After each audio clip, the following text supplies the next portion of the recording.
देख जन्मा येऊन या देख करा देयाचे सार्थक वाचे नाम विठ्ठलाचे तेने सार्थक होऊ द्याचे ऐसा नामाचा महिमा शेषावर नित्य झाली सीमा नाम तारक त्रिभुवनी मुनी नाम याची जनी विठ्ठल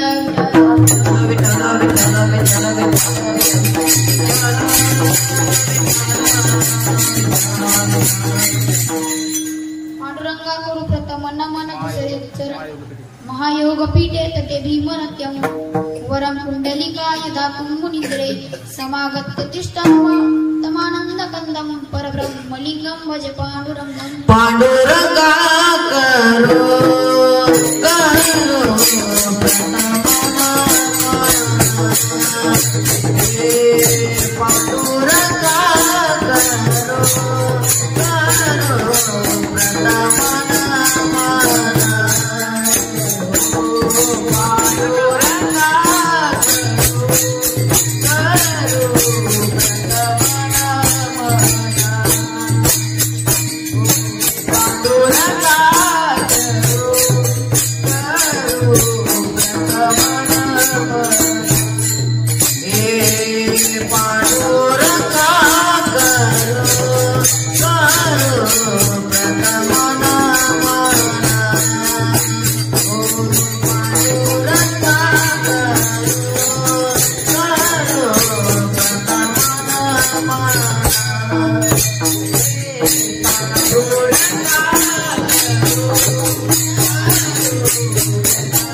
तेथे नमस्कार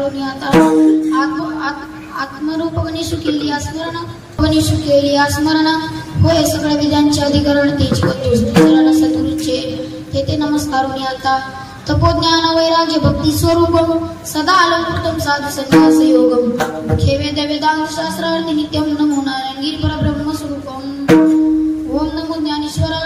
ओम नमो ज्ञानेश्वर करुणाकर या दयाळा तुमचा अनुग्रह लादलो पावन झालो चराचरी कीर्तनाला सुरुवात करण्यापूर्वी अल्पासा पर्याय द्यायचा तो असा की आज माझ्या बड्डेनिमित्त माझीच कीर्तन रूपी सेवा आहे मी माझं परम भाग्य समजतो आणि माझ्या कीर्तनाला माझे गुरुवर्य भागवत महाराज हे सुद्धा उपस्थित आहे आणि माझे आई वडील दाजी सर्वजण इथे माझ्या कीर्तनाला उपस्थित आहे आणि नियमितपणे सुंदर असे चालून होते म्हणजे राम महाराज चिखले व त्यांना साथ देणारे आदित्य महाराज थोरवट आणि मृदुंगाला साथ देणारे असे आमचे समीर महाराज हिरण यांच्या सर्वांच्या चरणी आणि तुम्हा सर्वांच्या चरणी नतमस्तक होतो आणि सेवेला मस्तक माझा पायावर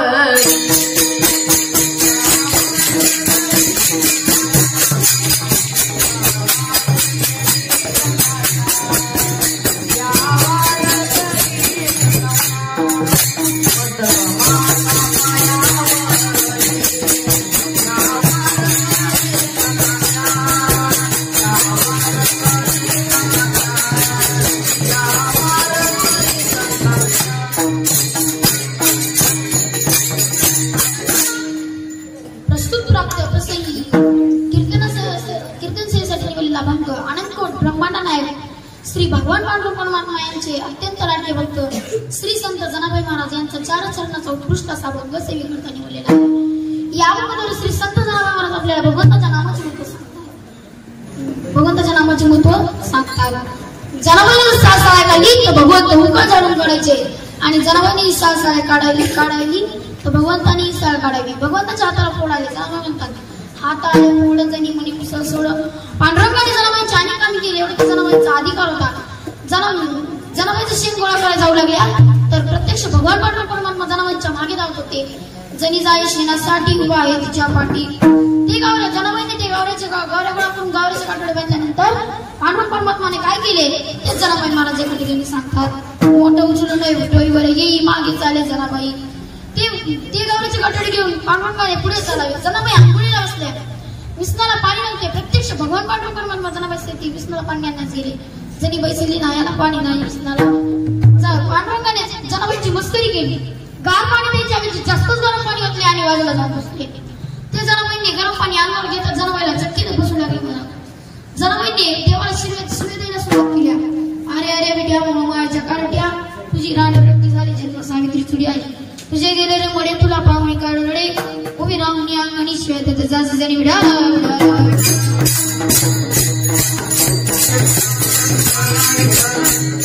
असं ते जनाबाई अधिकारी महापुरुष होत्या। जनाबाई आपल्या नरदेवाचे महत्व सांगतात। मनुष्य किती जगला याला महत्व नाही जगून काय केले याला महत्व आहे। चांगली महाराज 1400 वर्ष जगले याला महत्व नाही जगून काय केले याला महत्व आहे। माऊली महावैष्णव ज्ञानेश्वरी महाराजांनी 16 वर्षी ज्ञानेश्वरी सांगितली परंतु काही लोक म्हणतात 16 वर्ष धोक्याचं नाही तर 16 वर्ष धोक्याचं आहे। स्वामी विवेकानंदांनी 16 वर्ष काय केले छत्रपती शिवाजी महाराजांनी 16 वर्ष काय केले तोरणाकडे संकला तोरणा बांधिले स्वराज्याची जाऊची पुण्य कशी आली ओ बरा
पशु काय पाप पुण्य जाणते उत्तम मध्यम भोग भोगती त्यांना पाप पुण्य कळत नाही। कुत्रे काय कीर्तनाला येतात का नाही गाढव काय कीर्तनाला येते का नाही बैल काय कीर्तनाला येते का नाही मग तुम्ही चालवा कीर्तनाला कोणी देवी डावला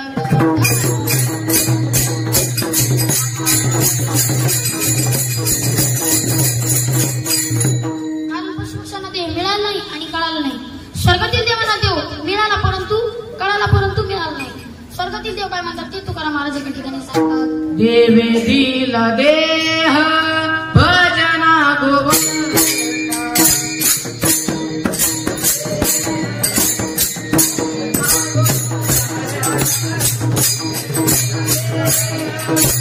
भजना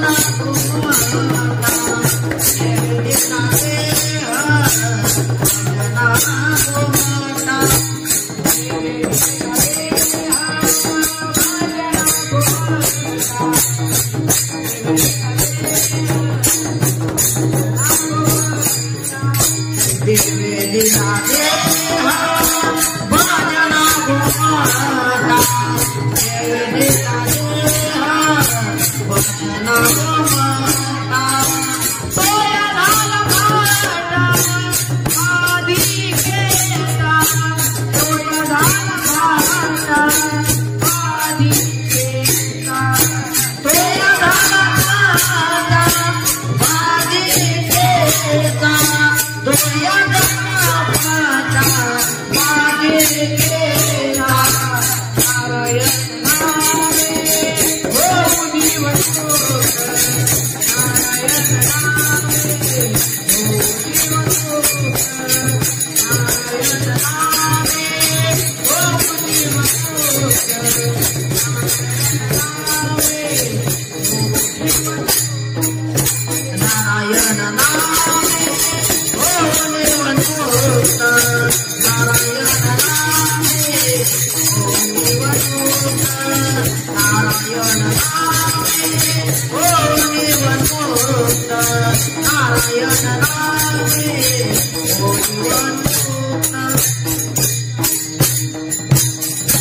म्हणतो पुन्हा राजसेवक म्हणाले 5 लाख रुपयाला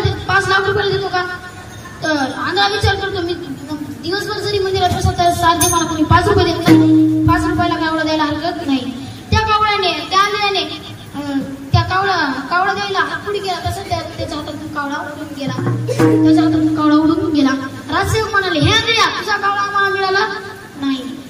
आंधळा म्हणतो, तुम्ही 5 मिनिट थांबा, मी तुम्हाला कावळा आणून देतो. आता तुम्ही मला सांगा, ही आंधळा 8 दिवस जरी टाळ्या वाजवत बसला तरी याच्या बापाला कावळा सापडणार आहे का? तेच तुकाराम महाराज एका ठिकाणी सांगतात, पावला देव कागटी आली न्यायी न घडू पाय आली. तत्वजनावे महाराज म्हणतात, भगवंताने आपल्याला नरदेह दिला आहे, जन्मामध्ये येऊन नरदेहाची शर्त करून घ्या. परंतु लोक म्हणतात, आवाजाने महाराज तुम्ही म्हणतात जन्माला येऊन नरदेहाची शर्त करा, परंतु नरदेहाची शर्त कशाने होईल? तेच जनाबाई महाराज सांगायचं दुर्दी वाचे नाम विठ्ठला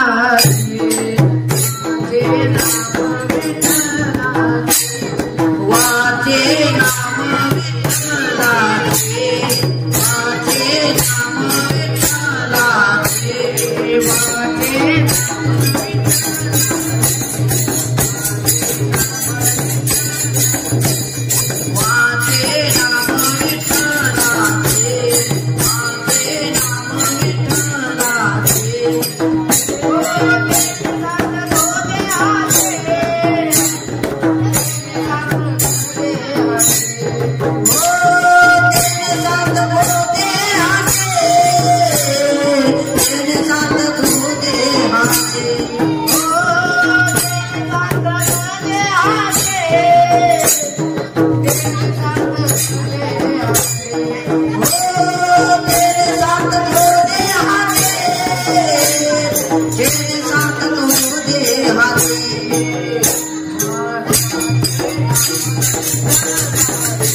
तुला सत्यनारायणाची पूजा कर, तुला पुत्र प्राप्त होईल. त्यांनी सत्यनारायणाची पूजा करायची ठरवली. ब्राह्मण बुवाला बोलवून घेतले. ब्राह्मण बुवाने सर्व पूजेचे सर्व साहित्य आणले आणि पण पूजेत एक नारळ कमी पडलं. तात्या पुजारी म्हणल्या, नारळ कमी पडला. तात्या म्हणतो, तात्या म्हणत म्हणाला उगाच एवढा खर्च पडलं. नाही ना सांगितलं. तात्या वाजच्या दुकानात जातो, वो विचारतो किती रुपयाला आणणार आहे? दुकानदार म्हणतो 8 रुपयाला. तात्या म्हणतो बाय कमी नाही का? दुकानदार म्हणतो कमी पाहिजे असेल तर तुम्हाला परभणीला जावे लागेल. तात्या परभणीला जातो, म्हणतो मी परभणीला जाईन पण तुला 8 रुपये काय देणार नाही. तात्याला परभणीला आल्यानंतर तात्या म्हणतो किती रुपयाला होणार? दुकानदार म्हणतो 4 रुपयाला. तात्या म्हणतो काही कमी नाही का? दुकानदार म्हणतो कमी पाहिजे असेल तुम्हाला आंबेजोगाईला जावं लागेल. तात्या म्हणतो मी आंबेजोगाईला जाईन पण तुला 4 रुपये देणार नाही. तात्याला आंबेजोगाईला आल्यानंतर तात्याने एका किराणा दुकानात गेला, विचारतो किती रुपयाला येणार आहे? दुकानदार म्हणतो 3 रुपयाला. तात्या म्हणतो काही कमी नाही का? दुकानदार म्हणतो तुम्हाला जर कमी पाहिजे असेल तर कमी नाही, तुम्हाला तुम्हाला कोकणात जावे लागेल. तात्याला एसटी पकडून कोकणात आल्यानंतर तिथं उंच नारळाची झाड होती. तात्याला फुकट पाहिजे होती ना. चाललाय का नारळाच्या झाडावर आणि एका नारळ धरायचा प्रयत्न केला व तसंच त्या नारळ लोमकला. आता तुम्ही म्हणता का मला नारळ काय एवढे करते काय? नारळ लोमकल्यास नारळ फुटणार. तर असं आहे की माझ्या पित्याला नारळ कधीच फुटत नाही.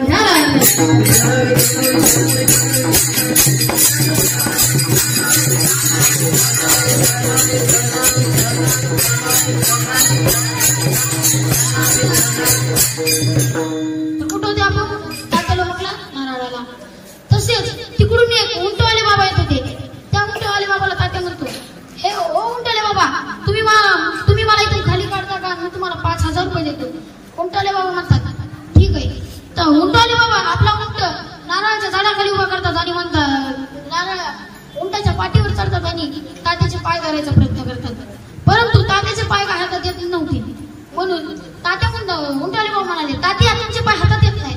तात्या म्हणतो मी तुम्हाला 5000 रुपये देणार आहे ना, मी अशी उडी मारा आणि माझा पाय पकडा. तात्या अशी उडी मागतो आणि त्याचे त्याची पाय पकडतो. आता तुम्ही मला सगळं काय गाडी का ब्रेक दाबली थांबला ब्रेक सोडलं की निघाला नाही. तर तो आपल्यासारखा एक जीवच आहे ना. मग त्याला तो गेला आपला निघून. आता दोघांनी म्हटले ना उंटाला मग म्हणतो तात्या मी तुम्हाला 10,000 रुपये देतो पण तुम्ही नारळाच्या हात काही सोडू झाडाच्या हात काही सोडू नका. आता तो काय झालं तात्या विचार करतो 10,000 रुपये ठेवायला पेटी केवढी लागल. तात्या असा हात करतो आणि दोघं एका नारळाच्या जे एका विहिरीत जाऊन अटकतात आणि तात्याच्या फांदीवर अडकलं नेमकी जंगलीला कळतात आणि तात्याच्या फांदीवर अडकला होता ना त्या फांदीवर आगीवर बसले होते आणि तात्याचे लक्ष खाली गेले तर खाली एक नागोबा होते. तात्या म्हणतो वर गेलो तर वाघोबा मध्ये अडकलो तर आगोबा खाली गेलो तर नागोबा बिडाला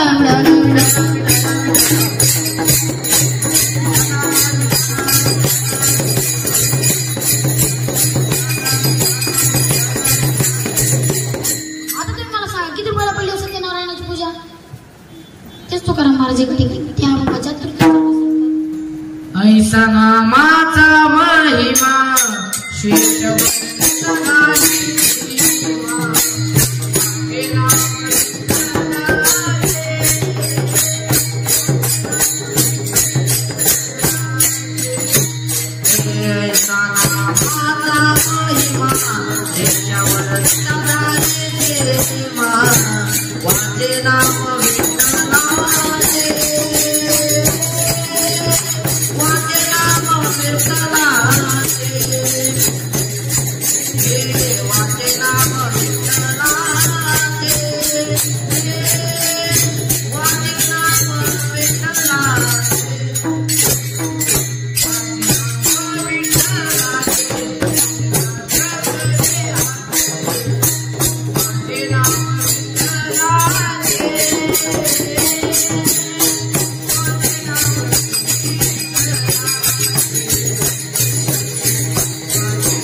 दृष्टांत सांगतो. पिकाला पिल्ले चापर असतात काय केलं मी ज्या गाडी पुसत होतो त्या इस्तीत चढला. आता समजा ती होती कोणत्या त्या गावची समजून घ्या. त्या मी इस्तीत चढलो की लगेच ती मागून आला आणि मी सीटावर बसलो की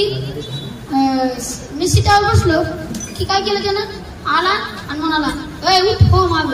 मी म्हणाला का मी सीट पकडली. तो म्हणतो तुझ्या काय बापाच्या घरची का. मी म्हणलं माझ्या बापाच्या घरची नाही म्हणून मी काय केलं मागल्या सीटावर जाऊन बसलो. त्यानं काय केलं त्याला पाय खाजवायचा होता त्यानं सीटाच्या हाताखाली हात घातला आणि माझा पाय खाजवायला लागले. काय करावं महाराज पितळ्या माणसाचं मी बिडाला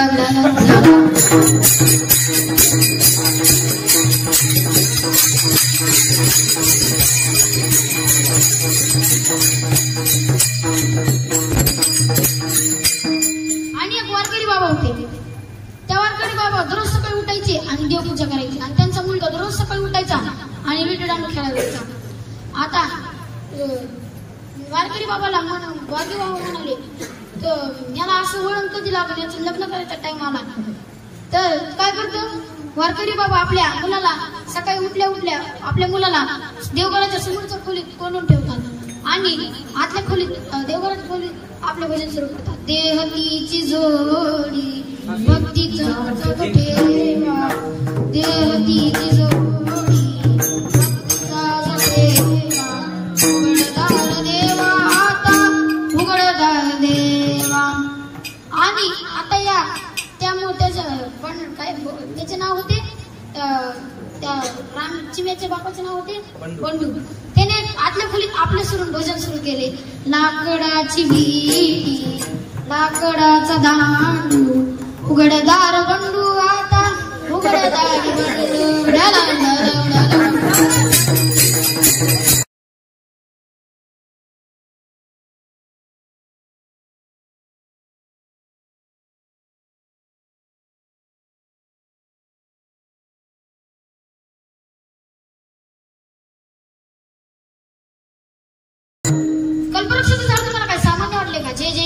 ते गलपत्र पूर्वी एक म्हातारा माणूस सरपणाची मुळे घेऊन चालत असताना तो एका कल्पवृक्षाच्या झाडाखाली बसला आणि कल्पवृक्षाच्या झाडाखाली बसला आणि म्हणाला, वा किती थंडगार सावली आहे. तो म्हणाला, इथे थोडं पाणी असतं तर बरं झालं असतं. लगेच तिथं चांदीच्या तांब्यामध्ये वाया टाकलेले असे थंडगार पाणी प्राप्त झाले. तो म्हणतो, अरे वा, इथं पाणी तर थंडगार होते. म्हणून तो म्हणतो, इथे जेवायचं असतं तर बरं झालं असतं. तो लगेच त्या ठिकाणी 5 प्रमाणाचे जेवण प्राप्त होते. तो जेवण झालं की म्हणतो, इथं झोपायला थोडे पोते असते तर बरं झाले असते. लगेच त्या ठिकाणी गादी पलंग तयार होते. आता त्याला वाटलं, अरे बापरे, इथं मी जी मागन ती खरं होईल, इथं भूत तर नाही. लगेच त्या ठिकाणी भूत येतं आणि तो म्हणतो, अरे बापरे, आता हे मला खाऊन तर टाकणार नाही. तो लगेच ते भूत त्याला पेड्यासारखे खाऊन टाकते.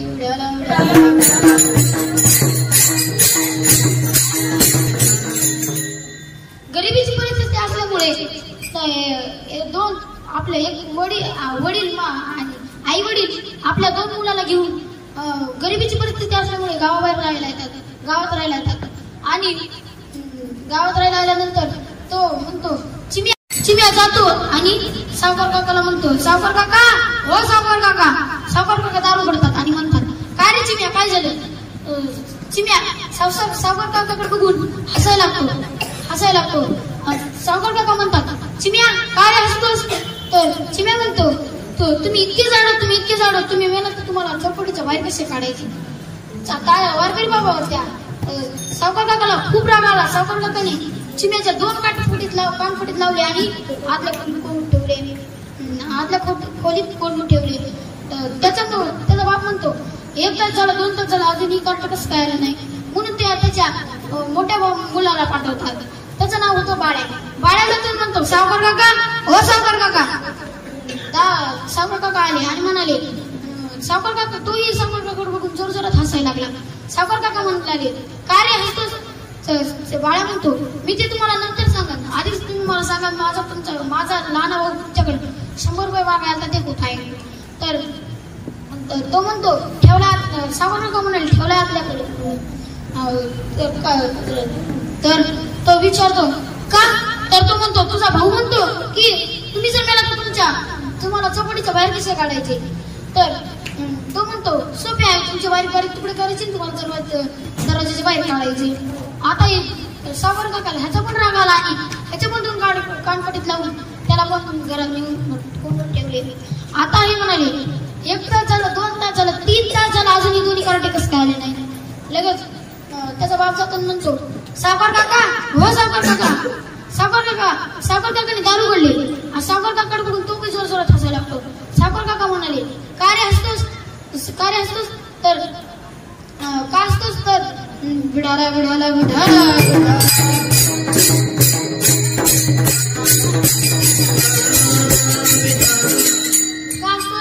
तर तो म्हणतो, मी तुम्हाला ते नंतर सांगतो, आधी तुम्ही मला सांगा, माझा लहान भाऊ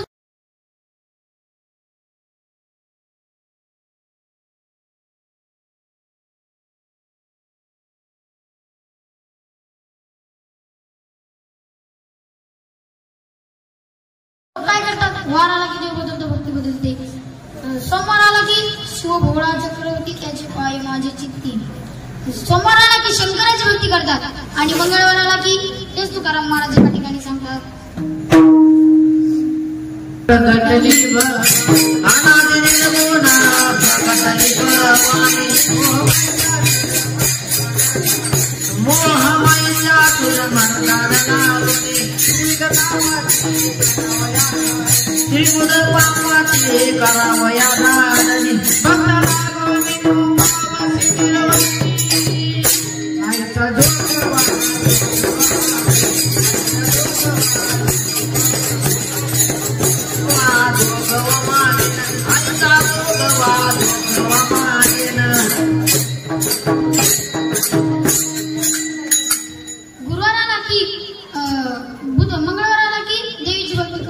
आणि बुधवार आला की बोलावा विठ्ठल, पाहावा विठ्ठल, करावा विठ्ठल जीव भावे. बुधवार आला की पांडुरंगाची भक्ती करतात आणि गुरुवार आला की तेच तुकाराम महाराज एका ठिकाणी सांगतात, तिने शिरे 6 हात तया माझे दंडवत, त्या माझे दंडवत. गुरुवाराला की दत्ताची भक्ती करतात आणि शुक्रवाराला की तेच तुकाराम महाराज एका ठिकाणी सांगतात. सुदिनसे वेळ तुझ्या मांडी गोंधळा पंचप्राण दिवशी गौरी नक्षत्र जाईल बळाऊ आईचा जोगवा मागेन. शनिवाराला की हनुमंताची भक्ती करतात. शरण शरण हनुमंता तू आलो रामदूता. आणि रविवाराला की वारी वारी देग मर्दनी ओम वाग सोम वाग प्रेम नगरावरी हे ओम वाग सोम वाग प्रेम नगरावरी ओम वाग सोम वाग प्रेम नगरावरी हे ओम वाग सोम वाग प्रेम नगरावरी ओम सावधोनी मस्ती लागा देव करावे वारी सावधोनी मस्ती लागा देव करावे वारी सावधोनी मस्ती लागा देव करावे मनाली ती माझ्या मनाली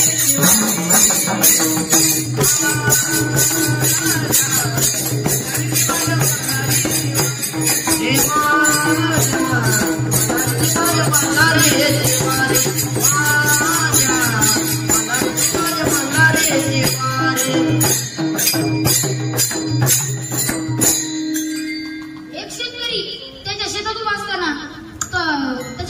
असताना एका साहेबाची गाडी आली आणि त्या गाडीतून साहेब उतरले म्हणाले, का हो आपले नाव काय? शेतकरी म्हणतो माझे नाव बापू. शेतकरी म्हणतो आपण कोण? तो म्हणतो मी बटाटे पाणी करणारा अधिकारी. साहेब म्हणतो हे बटाटे तुम्ही तुमचेच बटाटे जाणणार? तो म्हणतो हा. तो ते साहेब म्हणाले ते बटाट्याचे झाड कोंबडे एवढे झाले पण अजून मला बटाटे कसे काय लागले नाही? तर वारकरी जरा आपलं काही शेतकरी जरा तापड स्वभावाचा होता. तो म्हणतो अरे लेका आमचा जन्म या मातीत गेला म्हणून आम्हाला या मातीत जगतो. तू अख्खा जरी या मातीत गेला ना तरी तुला मातीत कळायचं नाही. उडाला उडाला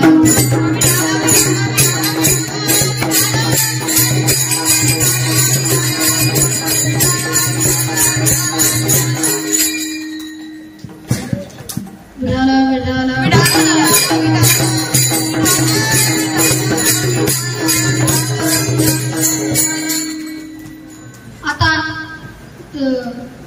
मुले वाईट आई वडिलांचे तुम्हाला दोन प्रकार सांगतो आणि सांगतो. आई वडील जर चांगले असेल तर त्यांच्या पोटी चांगलीच मुले जन्माला येणार ना. आणि आई वडील जर वाईट असले त्यांच्या पोटी आई वडील मुले येणार ना. आई वडील वाईट मुले वाईट, आई वडील चांगले मुले वाईट. मी तुम्हाला दृष्टांत सांगतो त्याचा की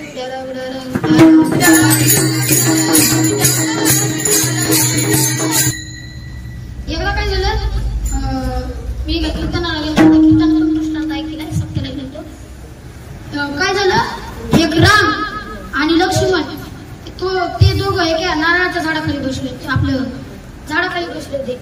आणि राम म्हणाला दादा बघ ना ही झाडावर जी वेळ आहे ती किती भाग्य श्रेष्ठ आहे की त्याला झाडाचा आधार आहे.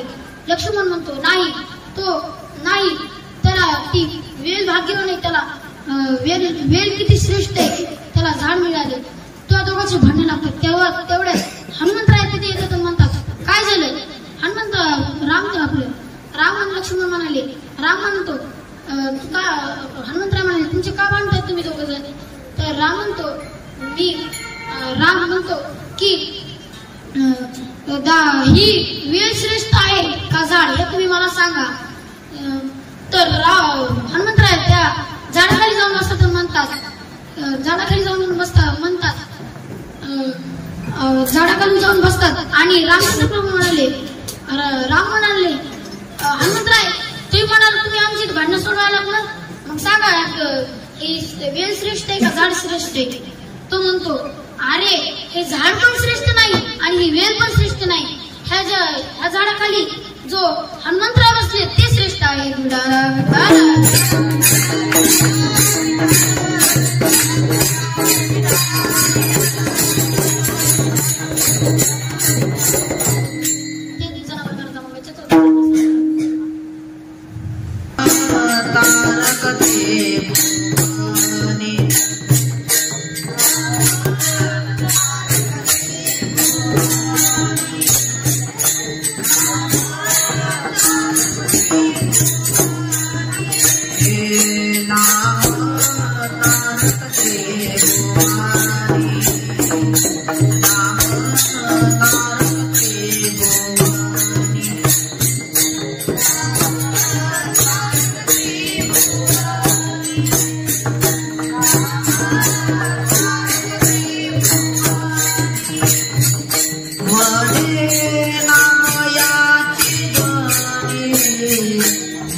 मी गेलो आणि जे काय खुर्चीवर बसलो आणि म्हणाल त्याने दूध आणलं, त्यानं तांब्या करून आणलं, मी ती पिलं, त्यानं अजून एक तांबे आणला, ती बी प्याला, दुसरा आणला, तिसरा आणला, ती 4 तांबे झाले, 4 तांबे पिऊन घेतले. आणि म्हणाल काय रे तुझ्या आईला रागवलं नाही का तुम्हाला एवढं दूध दिलं? तो म्हणतो कशाला रागवून, कारण त्याच्यात उंदीर पडून मिळता. विडाला विडाला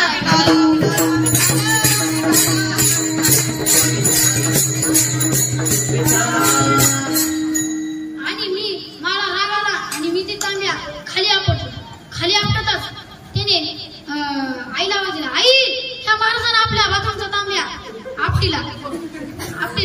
तर बाथरूमचा तांब्या आपटीला. तर आई म्हणते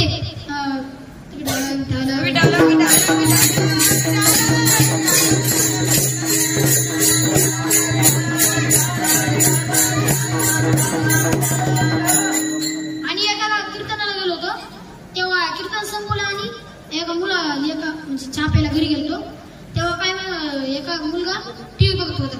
मी म्हणलं काय रे कोणता सरकार आला, कोणता सरकार गेला, जरा पाहू दे टीव्हीवर. त्यानं काय केलं, तुम्हाला बस रे गप, मला इथं चिवड्या भोवल्या बघू दे. मी म्हणलं बघत बस. पुन्हा काय केलं, त्याच्या काय म्हणत आलं की त्यानं रिमोट काढला, आपला रिमोट माझ्या तोंडावर फुटून गेलं. मी म्हणलं का आणि मी बटन दाबू बेजार ती तरी काय चॅनल बदललं नाही. पुन्हा मी दुसऱ्या दिवशी त्याला कीर्तनाला जाताना विचारलं का रे चॅनल बदललं नाही, तुम्हाला कसं बदललं? मी काय त्याचं सीनच काढून घेतलं.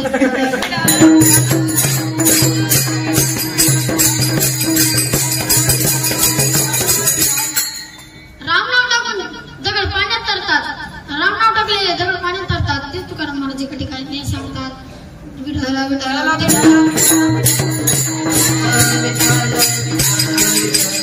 मुलांना संस्कार लावा. मी एका जणांच्या घरी गेलो, तो सारखं म्हणायचं हरामखोर, हे हरामखोर, हे कर, हे हरामखोर, ती कर.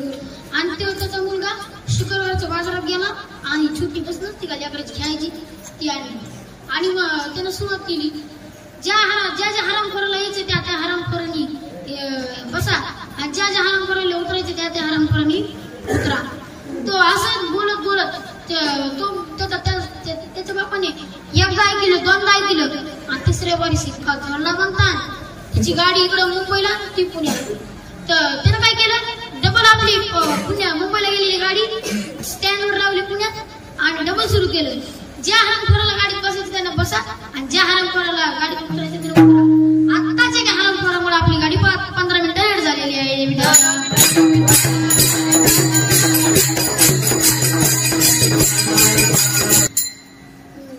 मुलांना संस्कार लावा. तर तसेच माझे गुरुवर्य भागवत महाराज फुके यांच्याकडे तुम्ही आध्यात्मिक वारकरी शिक्षण संस्था या संस्थेमध्ये तुम्ही टाकू शकतात. माझे गुरुवर्य तेच तुकाराम ते